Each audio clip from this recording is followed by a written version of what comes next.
Well, hello there, and welcome once again to my little arty corner of the internet. I'm Angela, and I like to draw. And I like to draw lots of different things, usually quite abstract or very stylised, and cute and whimsical seems to feature, along with some Zentangle style stuff, I suppose, and my own kind of intricacies, and my influences in art are quite wide and varied, I suppose. But I'm currently doing the Fragments of Your Imagination Challenge for 2022, which is hosted by the owners of the 7F5R Challenge Facebook group. And it's free to enter, it's free to post, and it's a lot of good fun. And if you've watched this, you know that I settle into creating variations on a theme because that's what interests me a lot more in some ways, and it then means I've got the opportunities perhaps to blend them into my own kind of art in some ways. And of course it sparks off creativity, and it's amazing how you think that you haven't got the creativity to do such things, but as soon as you set pen to paper, things start to flow, even if you think they don't or they're not going to. And this was the case certainly with this fragment, because I thought concentric circles, what can I do with that? I thought this is going to be a very short, sort of like challenge page. And it turns out I'm actually onto the third sheet here because other things occurred to me after the video and, so on. So it's quite surprising with just simple changes, from changing the distance between lines to alternating the distance, breaking the lines up, creating a big inner circle still with that dot and adding something in the bigger channel. Varies with how you perhaps keep everything perfectly circular, or if you don't draw a perfect circle, you get these little waves or nicks in and out, nicks in and bumps out, and if you aura those, you then get interesting shapes like this. Different shapes you can use, because although the original fragment is a circle, other shapes will do, and then how you put them together, overlapping, almost having one floating on top of another, peeking out, forming them like agates, and there's some more examples of those. And I also mentioned yesterday about how this reminds me so much of prehistoric rock art. An agate, which is the one here, and here I even put in a really simple border of one dot, one circle, and you see that in medieval and Anglo-Saxon manuscripts and sort of like, what do you call them, things like jewellery and so on, artisan, sort of like materials that were created at that time. And earlier, even back to the Bronze Age, and this would even appear back in Neolithic and pre-Neolithic times, because I can't remember what comes before that, Mesolithic, Paleolithic. There we go. And this is the other page I did. And I'll show you this. I'll just move this up so you can see it in its entirety. I love the disc-bound book, sketchbook. I can put what papers I like in, I can shuffle them around, I can take them out easily to work on, and I can also have little pieces of paper that I can slot in like this and have them all offset to make it quite interesting. The backs of these are plain at the moment, but that doesn't mean that I'm not going to do something with them later on. But here, just as another thing, I thought, what happens? Do I have to keep this on its own, or can I put it into another shape? And yeah, you can. Either as it is, and reordering right up until you filled that shape, or just until you touch the edges. Different shapes work. A rainbow fragment. I've created a rainbow fragment. I haven't, but it's just half a circle, really. Polygons, you end up with things that look like shells or croissants, or put agate inside. That agate variation works nicely.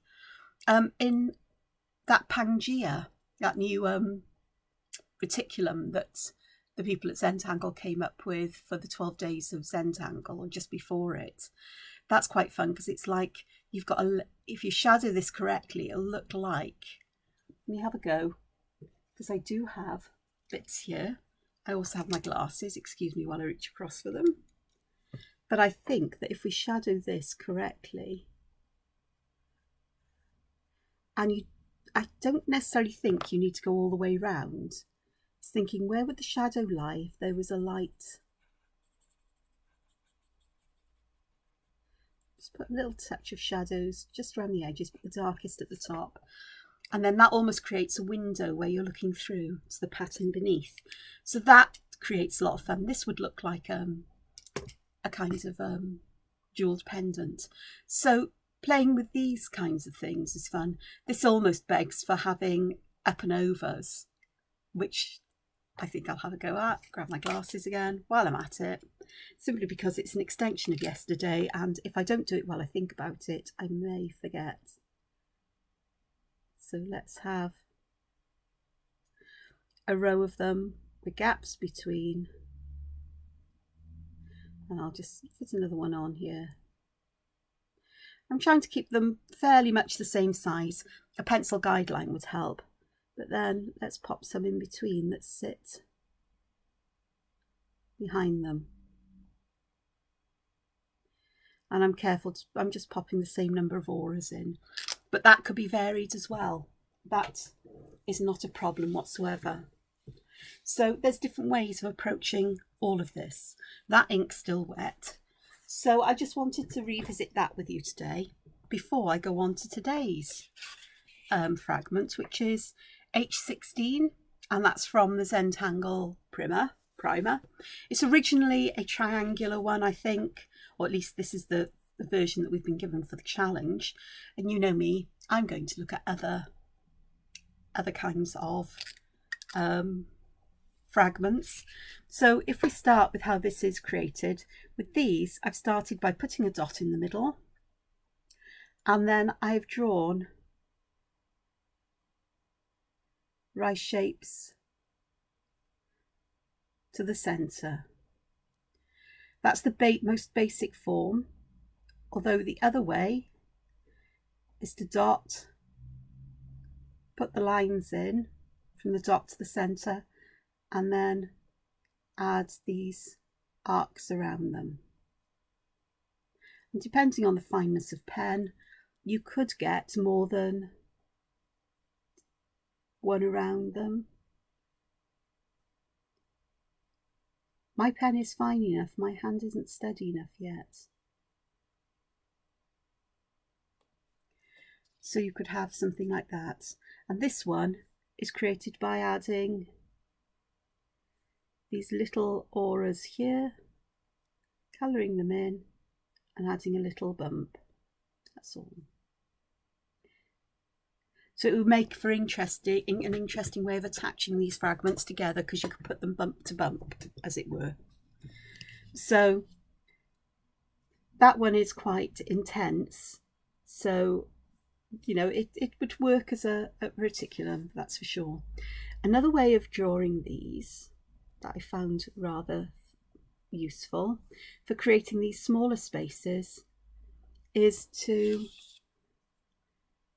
work along the edge and then just put a little V shape in, a curved topped V, and that creates a much more leaf-like shape. There I put simple lines in. Here I'm going to pop a line with a dot in so it looks more like a flower.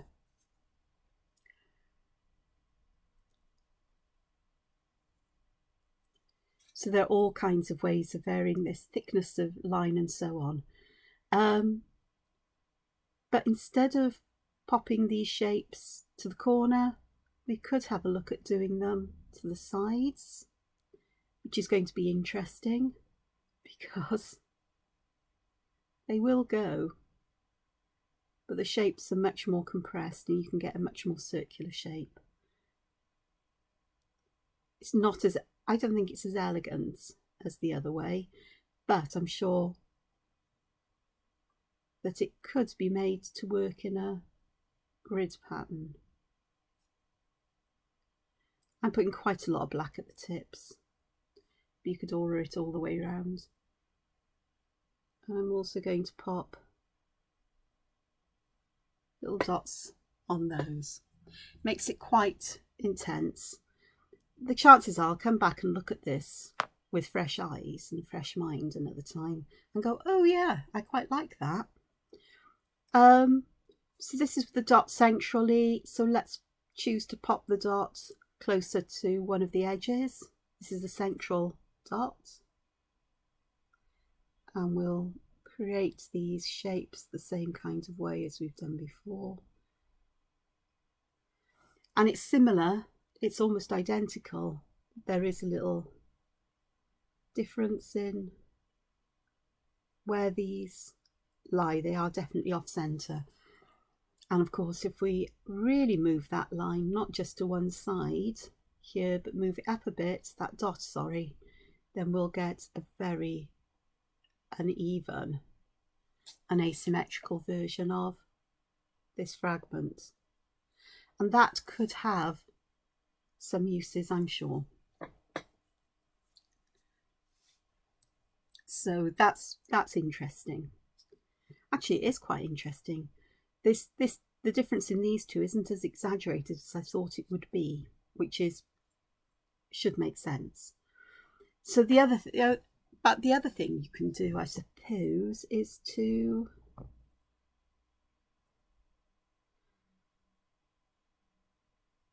increase the size of the circle in the middle, and instead of having rice shapes, you cut them off, truncate them.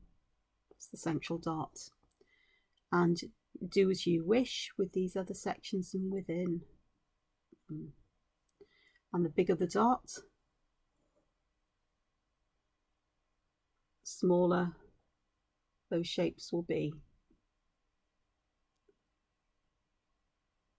Same way of drawing it, it's just exaggerating or changing one element.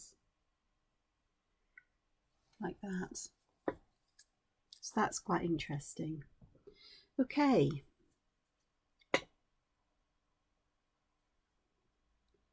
So what about if instead of rice shapes we use a different shape?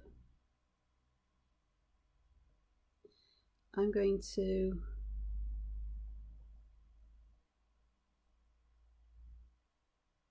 try to fit some heart shapes in here, which would work. Put dots there to help differentiate them. I'll pop these little bits in as well. And here with these outside bits, instead of creating a curve, I've made it a little pointy bit. So if we had another one next door, like this, say, then these pointy bits could touch. Let me have a look.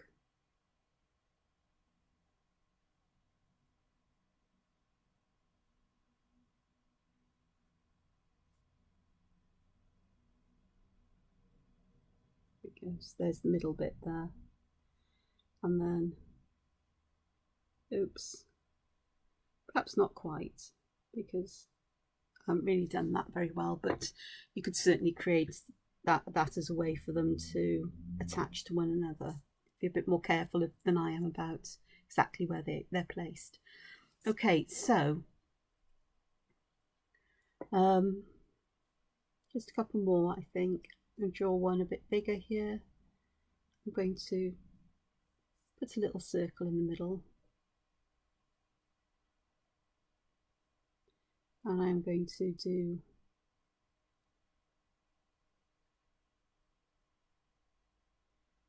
these kinds of leaf shapes again, because they would lend themselves quite nicely to having a spiral in the middle, which brings us back to early Celtic feeling art, to that feeling of early Celtic. And I haven't locked my auto focus, so I do apologise for that. Should have done that. So that's fun. Okay, what else?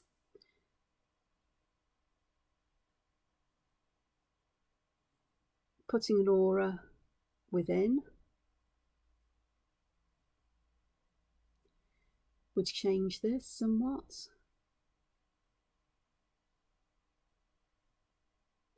Put really skinny seed shapes in there. And then we could pop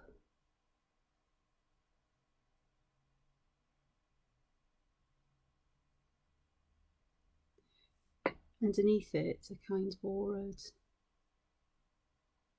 orb,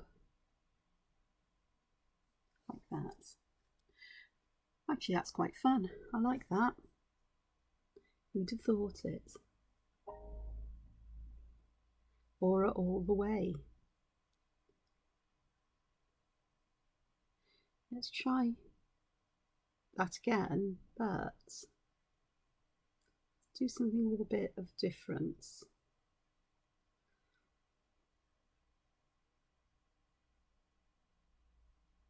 This time I'm going to make it a triangular space there. I haven't done a very good job at making these equidistant. It would be a lot easier if I rotated the paper. But that makes me seasick when I watch it happening. Well, it doesn't, but it makes my eyes go a bit funny. So that's another way.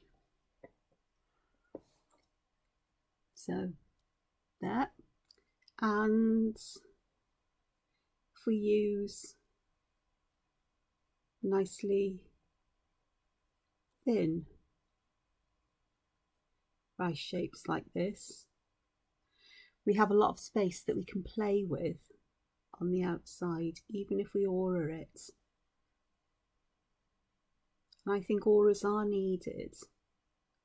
We'll have a look and see what the difference is. So I'll fill these simply with this one with tipple. This one I'm going to do with some cross hatching. So vertical lines to start, then some horizontal lines. Hatching is a good technique to learn because it gives you that opportunity to should I do this way, I think, to change the intensity the intensity of shadow or darkness of areas. And it's varied by the number of hatchings you do and the distance between the lines as well. So these are quite dense, so it's going to give you quite a dense shadow. Here I just put in almost like a little flower shape coming from the edge. That's with the aura. So without the aura, you're going to have a little bit more space to work with. But I think things could get a bit, I wouldn't be quite as clear. So if I pop tipple in here, and I suppose really I should, for fairness sakes, do the, fill all of these sections in with the same pattern. But that would take some time, perhaps. We're not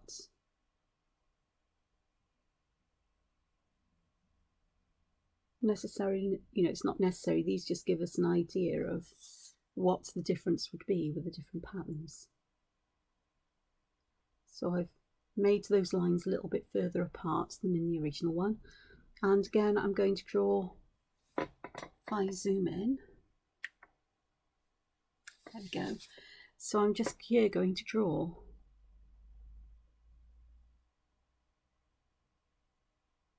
almost like petals of a flower from the middle of the outer edge line. There we go. This one is more subtle. Those lines almost get lost in the background. This one, those inner shapes certainly do stick out that little bit more. So there we go. All right. So these are things I like this idea of having these here. And something else that, oh, come on, pen. I'm surprised at how well these are actually working on. Oh no, this isn't Distress Oxide, this one is Distress Ink. It looks almost oxidey because I've used different colours that actually sit on top of one another. So another thing is to add orbs here and choose which parts you wish to colour in. And of course, for this one, you could leave it as it is, or in my case I'm going to add these here. And I could either colour around those circles or leave them as they are. I'll do one set to show we could colour around them. I'm tending to lean towards using this extra fine pen. This is the extra fine one compared to the fine one for a lot of drawing. The other one's great if I'm working on a bigger scale. All right, we've got... Have I exhausted my ideas for all of these? Most probably not, but my brain is very fuzzy again today. Didn't have a good night's sleep at all last night. So she's just deciding here to draw another triangle. So let me do an enormous orb and add little ones here.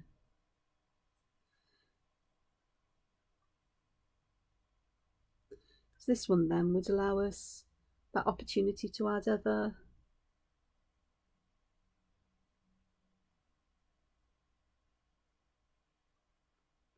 fragments inside, so we can put a fragment within a fragment. So something like that, which is yesterday, one of yesterday's ones. So that'll work quite nicely. I'll leave this line here for more triangles if I want to come back to them. Let's change the shape. I know what I wanted to do with triangles is let's change the form of the triangle as well. So we can roughly find where the middle of this would be by looking at, sort of like working out where the middles of these lines would sort of meet.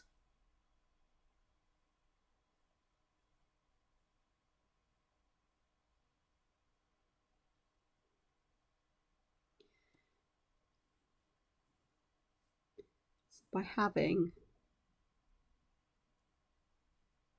changing the shapes of the triangles, we get a different kind of pattern as well.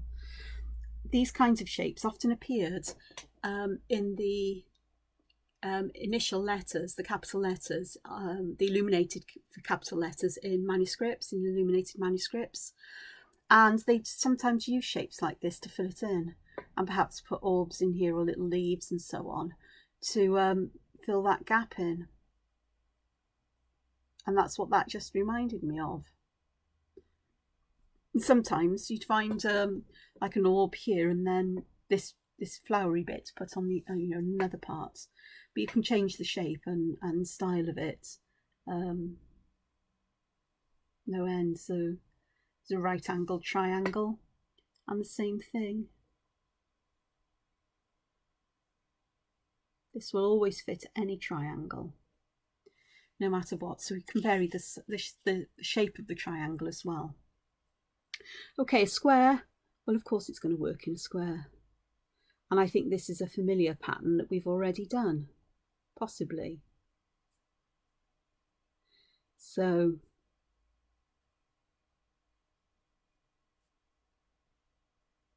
with a square here, I do have more space around the edges, so I can put these little bump outs in.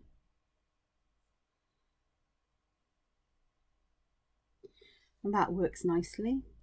And auraing this, you can add an aura around and create these little bumps as well.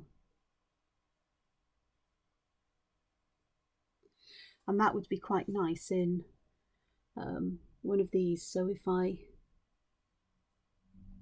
do that with this one,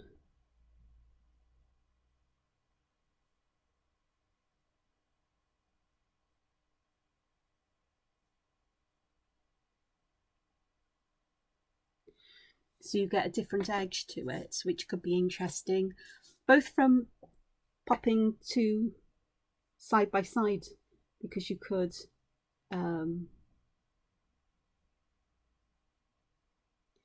attach them this way. This is a very dodgy way of doing it, but things work out no matter what. I think we can make them work.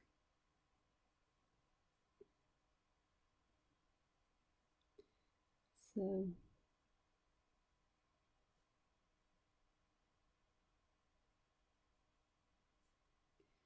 So if I draw the bump where I want this one to be, and then I can aura that. Bump may not be exactly equidistant there, but it works. So I think with this, you'd have to do, the kind of grid you'd have to do would be a square within a square within a square, and this channel you create between the squares is where you put the bumps. I think I'd have to do that in pencil. I couldn't do it freehand. I've managed it here once, but I know it would all go to pot later on. Pop shapes like this in here. We could have them not connected at the bottom. Have them black or leave them open. Add a couple of dots. All kinds of things. Oh, I know what one thing I didn't do here.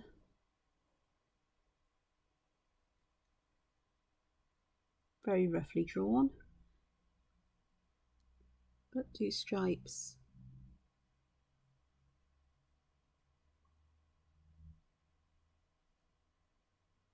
With highlights. I'm not doing the highlights, you know, where you leave the bits blank.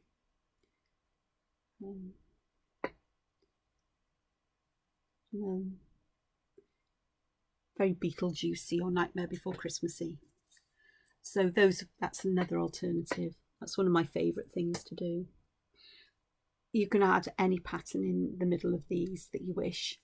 You know, we could pop in my old standby, which is Shattuck. Curved or the straight version. That would work. But again, I prefer a aura around them for that. That's just my preference, or an aura within. Otherwise it can get very messy looking. Okay, let's do another square fragment. Now this one would work fine if we have those rice shapes going towards the edges, and we get a lot of space in the corners to do something with.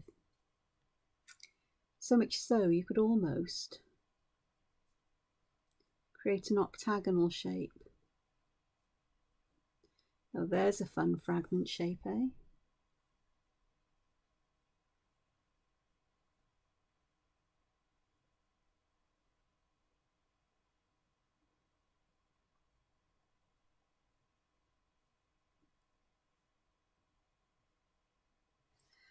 So I've basically just cut these corners off to cut down the size, and then used where these corners are to create the little auras here.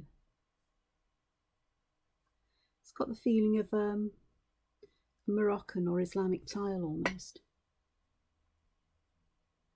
Just pop those in the middle. Once again.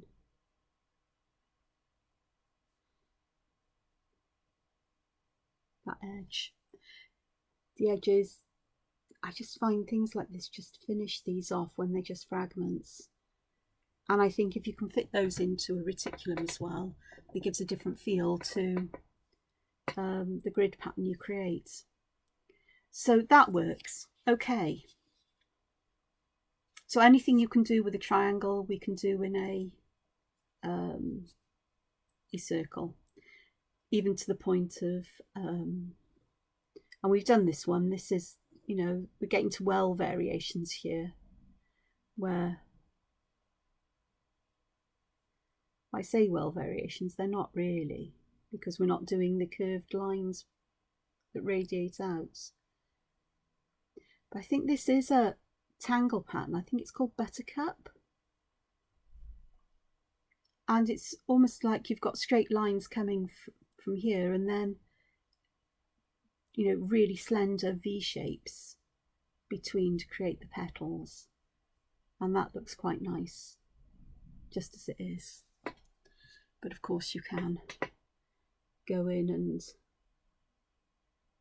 aura these like this, or like that, to get different feelings to these. And you can do the same with these, where we can either aura to the side or aura right in the middle, or just put a simple line. I'll show you what I mean. If I draw these kinds of shapes, I'll draw a nice big one of those, and I'll do a close-up because I know what I'm talking about, sort of. Let's do the close-up. So what I've done is I've put a dot in the middle, and I'm just going to draw 4 lines off, and then at each of these lines I'm going to follow this line for a little bit and then create a V, follow this line for a little bit and again, and then we'll just colour that in, and we have a lovely leaf shape. They are kinds of leaf shapes. They're actually, how can we draw that? Because they're squares, but the corners, you've got two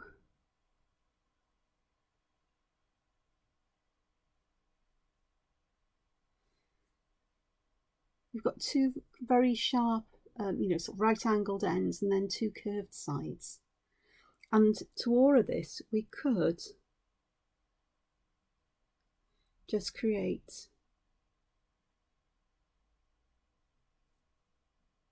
a line that goes like this. It creates more of that rice shape, or that seed shape. So we follow up this line and just curve a little bit there. Or you could do a distinctly separate aura, and they give a different feel, I think, to them. We could also add some of these furls in like that, or the more curvy version like that. So there are different things you can do there. And what I can do in these, if I draw a triangle big enough, and I do the same where I join up the sides and do this kind of malarkey here.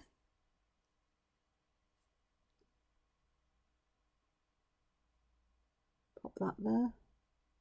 And then that way we get these distinct petal shapes, and we can do exactly the same. We could have an aura within like that. We could have that one that is just partial, or we could have the rice shape within like that. And each one gives a different feel to the shape. The other thing, of course, is those furl shapes. So again,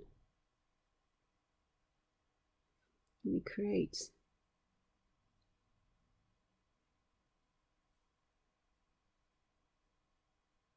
those kinds of shapes, and then we could just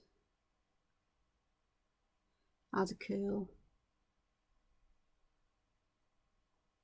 Add a curl, she says, not very well on that one. I got it too far in the corner, it should have been along the side. But you get the idea, so that we get that kind of feeling of a petal curling over. And that can be brought out then with shadow, which I'll do once the ink's dried. So these are things that can be added, simple embellishments. The same way we can add circles or miniature petals, stamen, a couple of them. It just depends what you would like to add here. Even ones that have got little hearts on, little heart shape. It's whatever you particularly like. Okay, so if I just zoom back out again. Other shapes. This will work with any kind of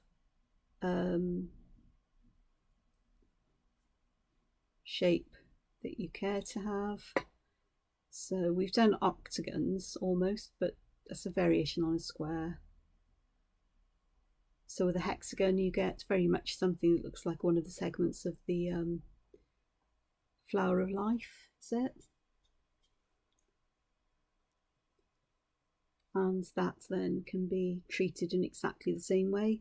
This essentially is, you know, it's based on some triangles anyway, but that's a different way of doing it.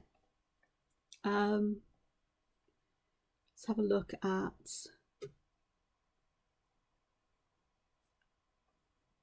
one of these. Again, it's a question of popping that central bit and just drawing out those lines. So that would work. It will work in a rectangle or an oblong, whatever you prefer to call them.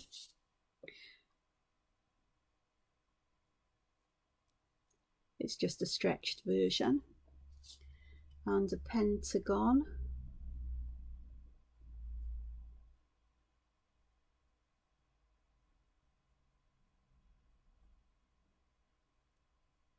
Is a nice way of using them as well, so they will work.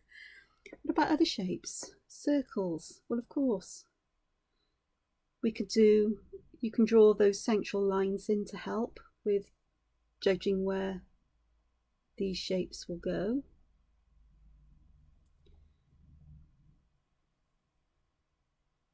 Or just put dots at the points where you want them.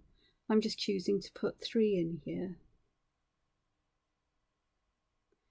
as your ink lines will cover those dots up.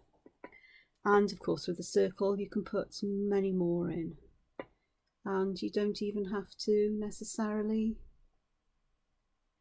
draw any lines in, you can just let them fall as they will. In fact, I might just pop another one in there. And with a circle it is a lot of fun to offset.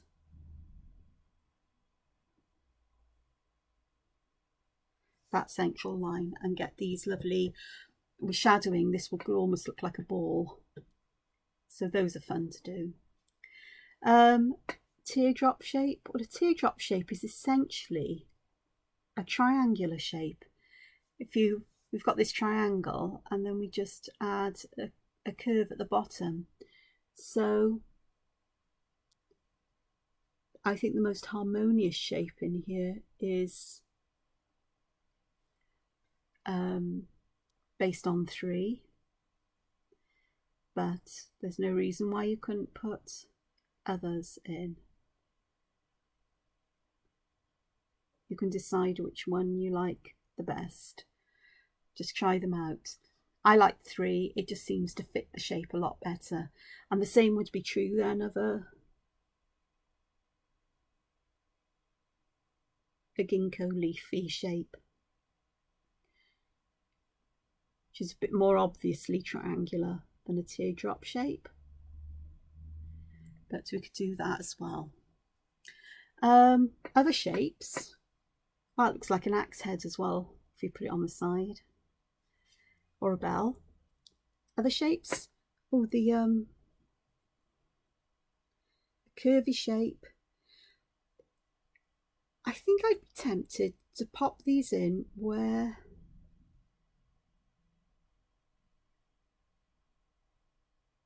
these shapes bump inwards, possibly. Let me have a look and see what difference it makes if I pop them where we have them spreading outwards. Either way I guess would work, or you could just fit in as many as you like. I've semicircle. Well, if I pop that there, we can have a rice shape here and one there, so we can take it as like it's half a circle in one way or another, but you've got these 3 regions. And or again we put that circle close to the center of that, and this would be the case for one of these molygons, I think.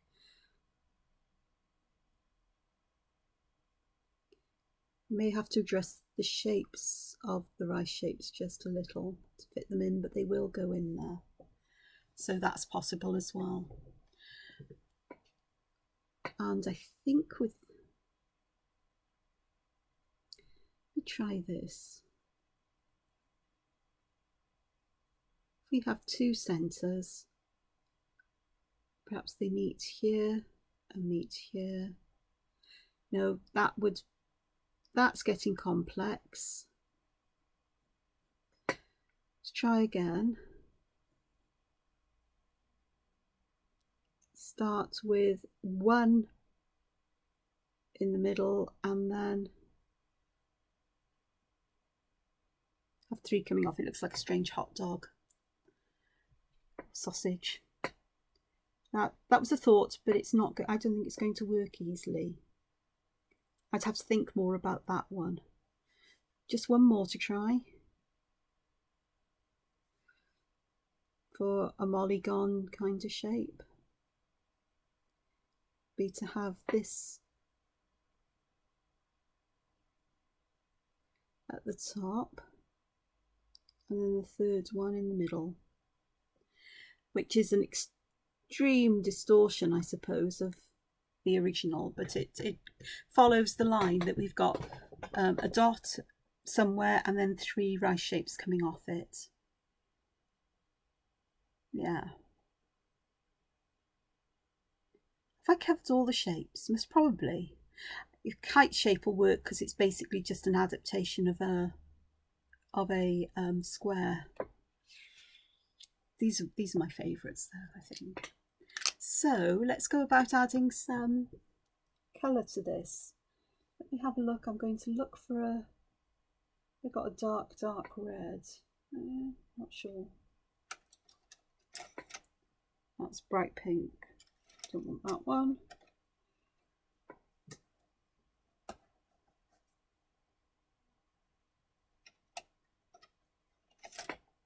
Well, that will do. Okay. So for shadows, I'm just having a look to see. Yep, they're clear down there.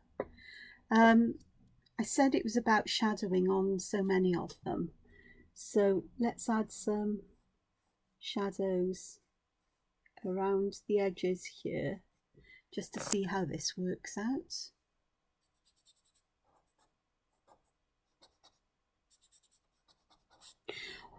I know which ones it was. It was these, wasn't it? These leafy ones where put the shadows underneath these furls and perhaps towards the centre. Let's see how that works out. These may look a bit mucky because I'm using a mucky end of a paper stump at all. Technically, paper stumps and tortillons are quite different. Tortillons are pieces of paper wrapped into a cone shape, whereas paper stumps are compressed paper. They work in exactly the same way. So that brings out that idea that these are furling over. Here it does add some shadow, I think. Okay. Let's have a look at some others. I'm going to add some shadow around the outside and just a little bit in the middle of this one.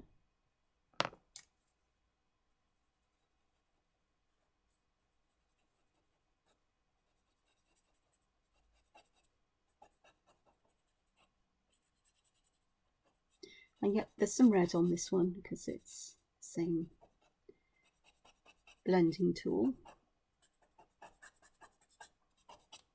So that works quite nicely, and to add some colour.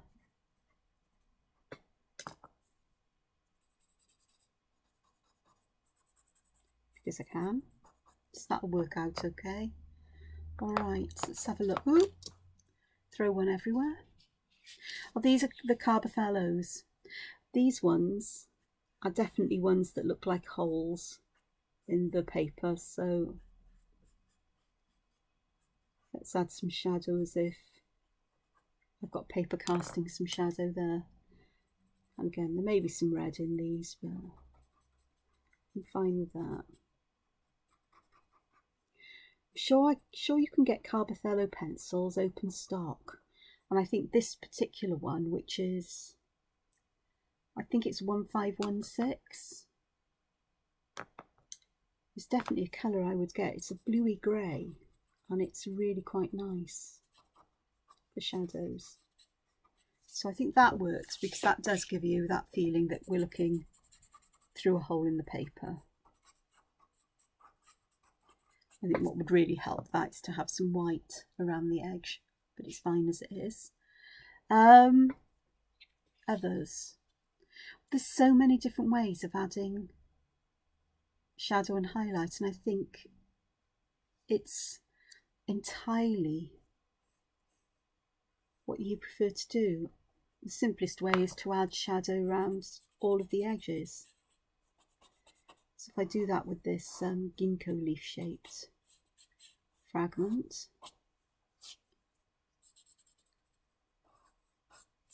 that works quite nicely. In others, it may be adding shadows from the centre, as I've already done, and just pulling them out. So that lifts these leaf shapes up, but where we've got plenty of pattern, then we can choose how we add shadow here. And I'm choosing to add shadow across the whole of these sections, just to send those towards the back. This one, I think I'm going to add a tiny bit along each edge.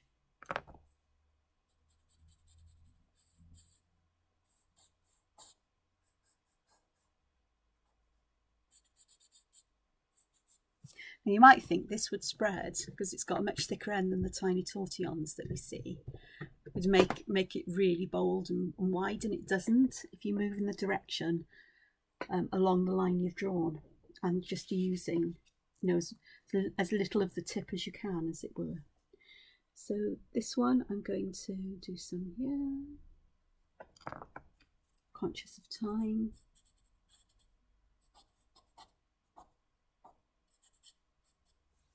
And some painkillers kick in as well while I'm here before I do anything else today.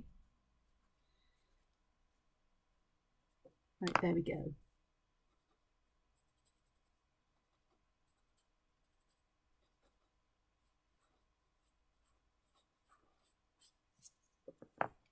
There we go. So things like that. You see, the world is your oyster with these, as it were. The world's your lobster. And anything is possible for how you add pattern and shadow to them. I'm particularly fond of just simple lines in the background and allow the shape within, you know, the shape within to shine. But it depends on how you put these together in a whole pattern. I do like fragments as individual sort of like motifs, almost like focal motifs in a design that allow things to go out from.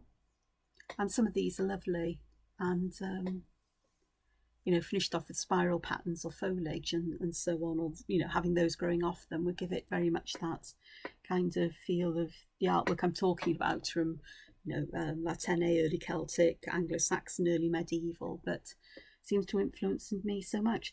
In fact, I had another book yesterday in the post of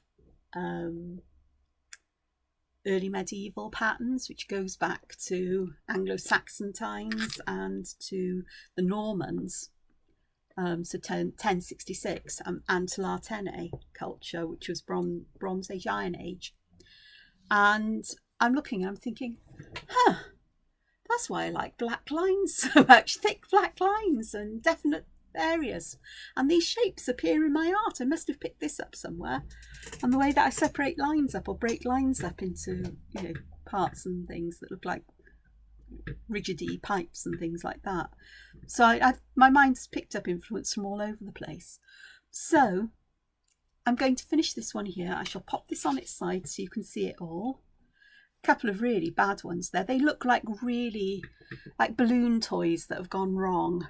So that one's an interesting one. And actually, I said I was going to finish here. I'm not.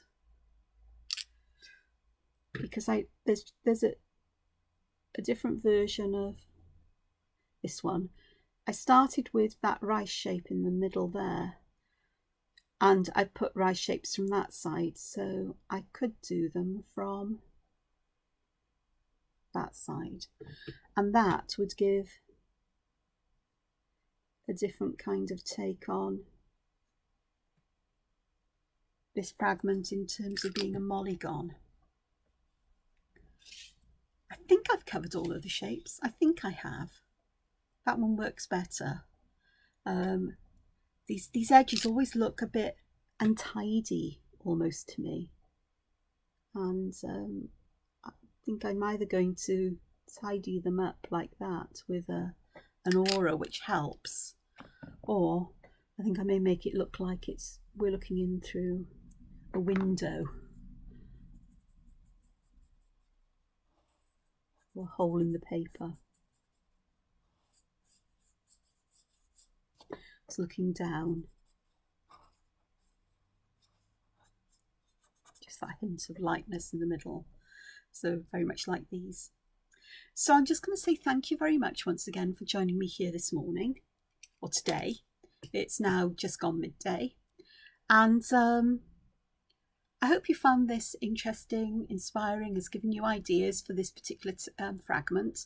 Some of them we've seen before, because I keep saying this about fragments, is that when you start exploring them, suddenly they overlap from one to another. And you just think, oh, just that simple change, and you create a different one, or one that we've seen before. And that's fine, that is the nature of it. And that's how this works. And others, you come across some surprising ones. I think this one here, that asymmetric flower in a circle, is perhaps one of my favourites. I do like this one though. I like the furled leaves.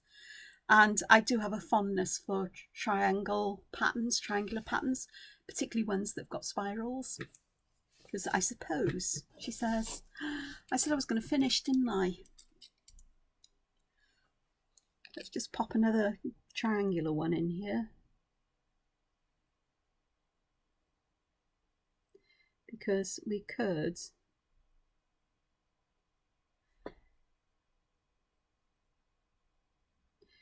it's working out which way I draw these round.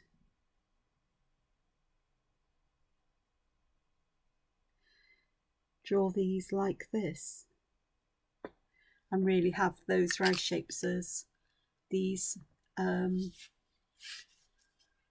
spirals that I've created into those shapes. I would actually do it a different way if I stop and thought about it more, but my brain just isn't working on thinking today. So I hope you've enjoyed this. I hope it's given you some ideas. I just want to say thank you to all my subscribers who have been here for a while, to my new subscribers, to everybody who leaves comments, and I really do hope that you find the time to be creative, to have a go at drawing some of these, and of course you're welcome to draw along with me and have a go. So until we see one another again, take care, look after yourselves and be creative. Bye bye for now. Bye.